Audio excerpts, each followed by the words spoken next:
Assalamualaikum warahmatullahi wabarakatuh. Bismillahirrahmanirrahim. Alhamdulillahilladzi an'ama alaina bini'matil imani wal islam. Wassalatu wassalamu ala asrafil anbiya'i wal mursalin, Sayyidina wa habibina wa maulana Muhammadin wa ala alihi wa sahbihi ajma'in, amma ba'du. Saudaraku yang dirahmati oleh Allah Subhanahu wa ta'ala, salah satu bentuk nikmat Allah Subhanahu wa ta'ala yang diberikan kepada kita, yaitu diberikannya akal fikiran yang sempurna. Tidak hanya itu, Allah memberikan sebuah kenikmatan berupa syahwat yang diberikan kepada kita. Namun demikian, syahwat ini bisa menjadi sebuah anugerah dan juga bisa menjadi sebuah musibah yang bisa mengakibatkan malapetaka bagi pemiliknya. Jikalau kita sebagai seorang Islam mampu mengarahkan syahwat ini dengan ketentuan-ketentuan syariat, maka insya Allah syahwat itu akan bisa menjadi wasilah perantara adanya ibadah, pun juga bisa mendatangkan beberapa berkah. Sebab kalau orang tidak memiliki syahwat, tentu orang tidak akan mencintai lawan jenisnya. Tidak akan ada yang namanya sebuah pernikahan, dan tidak akan ada yang namanya keturunan, sebab orang tersebut mati rasa atau mati syahwat. Jika syahwat kita arahkan sesuai dengan syariat untuk melampiaskan nafsu syahwat sesuai dengan ketentuan agama melalui pintu pernikahan, insya Allah syahwat akan menjadi sababiyah turunnya berkah dan rahmat dari Allah Subhanahu wa ta'ala. Akan tetapi sebaliknya, jikalau kita sebagai umat manusia diberikan kenikmatan syahwat ini, kita tidak mampu mengendalikannya, tidak mampu mengarahkan kepada hal-hal yang diridhoi oleh Allah Subhanahu wa ta'ala. Justru kita lepas, kita umbar bagaikan binatang buas, bagaikan binatang yang galak yang hendak menerpa apapun yang ditemuinya. Maka di situ syahwat bukan menjadi sababiyah berkah, justru akan menjadi sababiyah turunnya musibah, dosa-dosa besar dan malapetaka yang akan menimpa bagi pemiliknya. Dengan demikian, maka wajib hukumnya bagi kita untuk menjaga syahwat ini dengan sebaik-baiknya. Jangan sampai syahwat kita mengarahkan kepada hal-hal yang negatif hingga melakukan perbuatan-perbuatan keji yang bisa mendatangkan murkanya Allah Subhanahu wa ta'ala. Salah satu contoh misalkan, jikalau kita melepas syahwat kita semau-maunya, tidak terkendali, kita akan melakukan perbuatan zina, kita akan melakukan perbuatan-perbuatan yang dimurkai oleh Allah, mencintai sesama jenis laki-laki dengan laki-laki, perempuan dengan perempuan, atau mungkin dia mencintai seorang pemuda, dia seorang lelaki jantan, tetapi dia nggak suka dengan perempuan, justru malah suka dengan lelaki yang masih muda, yang ganteng, yang cakep, dijatuh hati dengan dia. bahkan sampai dipegang-pegang, atau mungkin sampai dicium dengan mengeluarkan syahwat itu sendiri.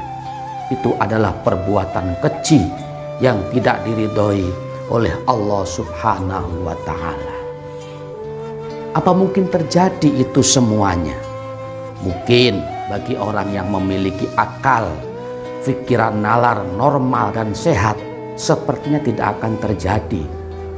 Laki-laki jatuh cinta pada laki-laki, perempuan jatuh hati dengan perempuan, bahkan sampai menyalurkan syahwatnya. Atau mungkin seorang lelaki jatuh hati kepada anak muda yang ganteng, yang tampan, bahkan sampai diraba-raba, dicium penuh dengan nafsu syahwat. Sepertinya kayak nggak mungkin bagi orang yang memiliki akal, pikiran yang normal, dan juga dia mampu mengendalikan nafsu syahwatnya. Akan tetapi satu yang pasti, semuanya itu sangat-sangat mungkin terjadi. Bahkan sudah terjadi di zaman-zaman era sebelum Rasulullah Shallallahu Alaihi Wasallam.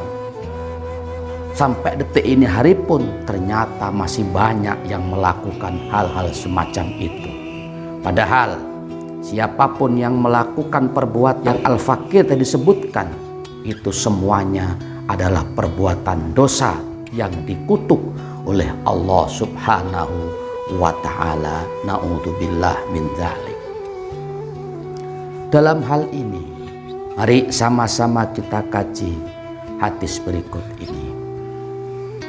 Bismillahirrahmanirrahim. Qala Nabi alaihi salatu wassalam, man qabbala ghulaman bisahwatin adzabahullahu ta'ala finnari alfa sanatin. Qala bersabda an-Nabi Gusti Nabi alaihi salatu wassalam. Sabdanya begini, man, barang siapa orangnya, yaitu qabbala yang mencium gulaman terhadap anak muda. Penciumannya bisahwatin, dengan syahwat. Kalau begitu, adzabahu, maka akan menyiksa dia. Siapa? Allahu Ta'ala, Allah yang maha luhur. Disiksa finnari, di dalam api neraka, alfa sanatin, dalam waktu 1000 tahun. Dalam hadis tersebut, junjungan kita Rasulullah Shallallahu Alaihi Wasallam bersabda, barang siapa orangnya yang mencium seorang pemuda, penciumannya bukan karena apa-apa, tapi karena adanya nafsu syahwat, bisahwatin, dengan bersahwat. Kalau begitu, Allah akan mengancam dia dimasukkan ke dalam neraka. Seberapa lama? Dalam kurun waktu, mencium sekali dengan syahwat, ancamannya dari Allah, disiksa dalam neraka alfa sanatin, dalam waktu 1000 tahun. Na'udzubillah min dzalik. Saudaraku yang dirahmati oleh Allah Subhanahu wa Ta'ala, ini adalah sebuah dosa besar dan ancaman yang sangat menakutkan dari Allah bagi kita selaku umat Nabi Muhammad Sallallahu Alaihi Wasallam. Dengan demikian tentunya, jikalau kita memiliki hati nurani, memiliki akal pikiran yang sehat, hendaknya kita harus mampu mengendalikan syahwat kita. Jangan sampai terjadi hal-hal yang dilarang oleh Allah Subhanahu wa Ta'ala. Salah satunya melampiaskan syahwatnya kepada sesama jenis yang lebih muda, lebih ganteng, lebih cakep, lebih bersih. Misalkan dicium di situ dengan bersahwat pula. Ingat, mencium seorang pemuda dengan syahwat diancam oleh Allah Subhanahu wa Ta'ala masuk ke dalam neraka dalam kurun waktu 1000 tahun lamanya. Dengan demikian, jikalau kita mampu mengarahkan syahwat ini kepada hal yang sesuai dengan syariat, dengan nikah, insya Allah Allah memberi berkah. Tetapi sebaliknya, kalau kita melakukan dengan hal yang tidak wajar, bukan berkah tapi musibah, bahkan itu sama halnya kita mendaftarkan diri kita masuk ke dalam nerakanya Allah Subhanahu wa ta'ala. Na'udzubillah min dzalik. Tidak hanya itu, bagi seseorang yang suka dengan lawan jenis, mencium dengan seorang lelaki yang masih muda, pun juga terjadi pula sebagaimana kaumnya Nabi Lut alaihi salatu wassalam. Apa di situ? Terjadi hubungan badan, suka sesama jenis, disebutnya wati. Nah, itu dosa besar yang tidak diridhoi oleh Allah Subhanahu wa ta'ala. Bahkan dalam hal ini junjungan kita Rasulullah Shallallahu Alaihi Wasallam pun bersabda berkaitan dengan orang yang suka melakukan homoseksual. Mari sama-sama kita kaji. Bismillahirrahmanirrahim. Wa qala alaihi salatu wassalam, lawih tasala alwati bima'il bahri lam yaci yaumal qiyamati illa junuban. Qala bersabda an-nabi alaihi salatu wassalam, sabdanya begini, lau ikhtasala, seandainya mandi junub maksudnya. Siapa? Alwati, orang yang melakukan homoseksual, intim sesama jenis. Mandi bima'il bahri, dengan air lautan.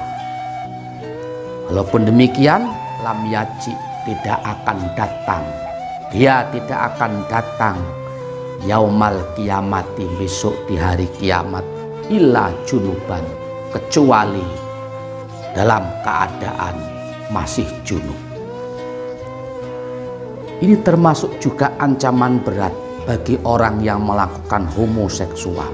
Mungkin dia sadar kalau setelah dia melakukan hubungan intim sesama jenis, kemudian sampai keluar nutfah atau mani, maka di situ ia masuk kategori memiliki hadas besar. Dan hadas besar, cara menghilangkannya yaitu dengan mandi junub. Karena kalau berbicara hadas ini ada dua. Satu, ada hadas kecil, kedua hadas besar.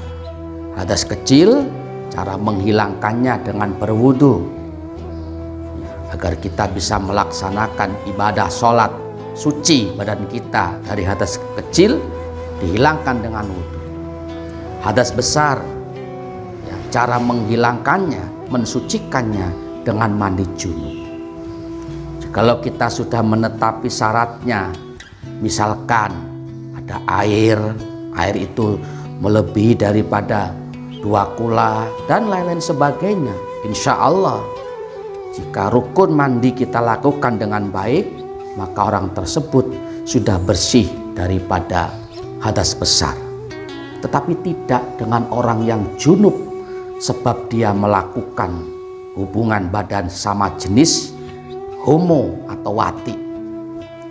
Walaupun dia itu mandi di air lautan, sebanyak air lautan itu, mungkin tenggelam, mungkin juga bongol lagi, mandi lagi selulup, ya, menyelamkan diri dalam air, keluar lagi. Apa sabda Rasulullah Sallallahu Alaihi Wasallam? Lam yaji yaumal kiamati illa junuban.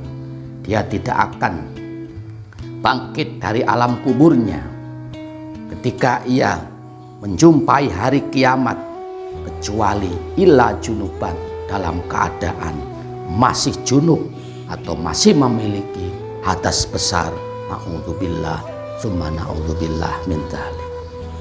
Dengan demikian, wahai saudaraku dimanapun berada, mari sama-sama syahwat yang diberikan oleh Allah Subhanahu wa ta'ala ke dalam hati kita masing-masing ini kita kendalikan, kita arahkan kepada hal-hal yang diridhoi oleh Allah sehingga bisa mendatangkan berkah.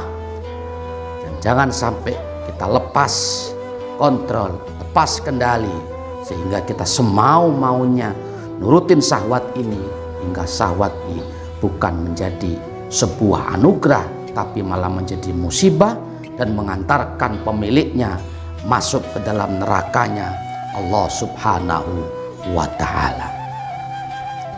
Saudaraku yang dirahmati oleh Allah Subhanahu wa Ta'ala, sedikit yang Al-Fakir sampaikan mudah-mudahan dapat dimengerti dan difahami, dan mudah-mudahan bisa menjadi tambahan ilmu yang bermanfaat dan ilmu yang barokah fid dini wad dunya hatta akhirah.